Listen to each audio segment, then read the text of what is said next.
अच्छा भैया आई एगो विरह वेदना और वह सबके हम सुना रहल बानी।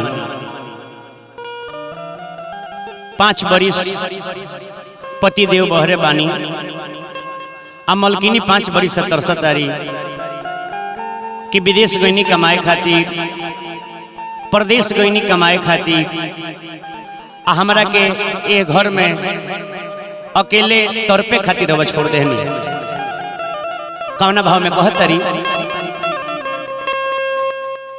पिया जाके भुलैला परदेश में लेके जुल्मी जवानी, कहाँ जाई हम पिया जाके भुलैला परदेश में लेके जुल्मी जवानी, कहाँ जाई हम पिया तारा नौकरिया में आगी लगो, पिया तारा नौकरिया में आगी लगो, बाटे पहिला उठानी, कहाँ जाई हम पिया जाके भुलैला परदेश में लेके जुल्मी जवानी, कहाँ जाई हम लेके जुल्मी जवानी, कहाँ जाई हम।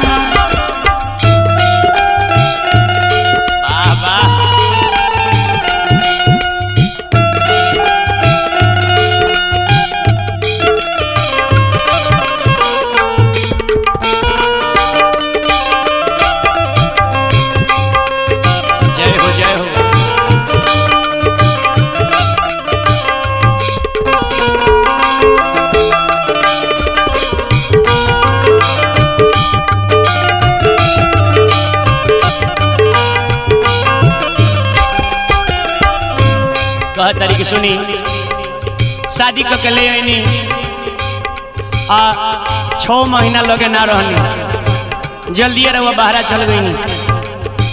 रवा जितना हमरा संग समय बितौले बानी वो सब के हम कितना याद करत बानी, ई रवा तनको बुझाता।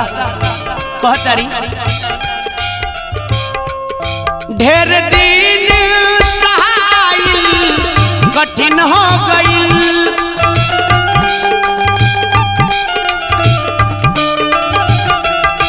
सुतल कोरा में रौरा ढेर दिन हो गई,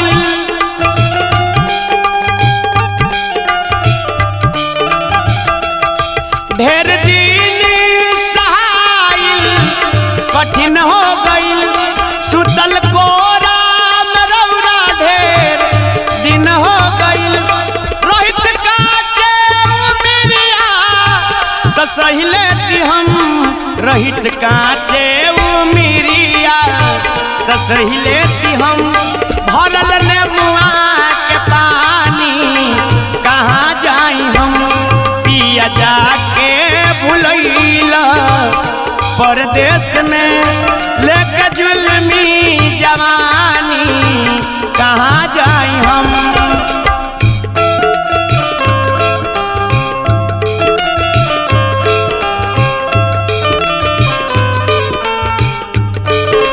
बना रहा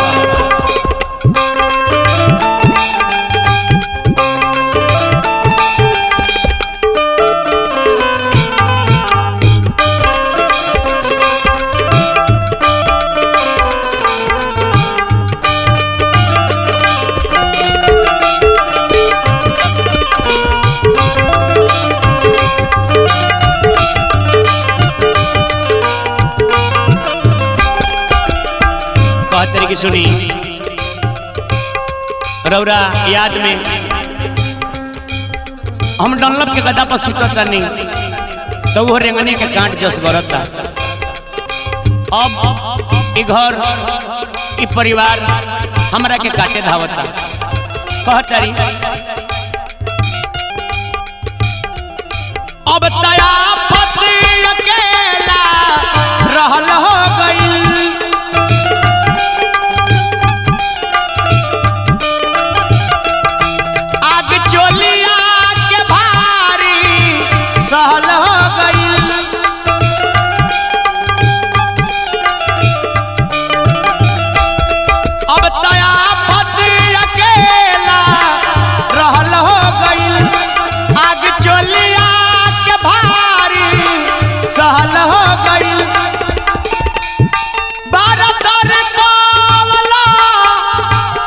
महेश पिया बरतर पावला मुकेश पिया बरतर पावला मुकेश पिया लेके जूती सिरहानी कहाँ जाई हम पिया जाके भुलैला परदेश में लेके जुल्मी जवानी कहाँ जाई हम।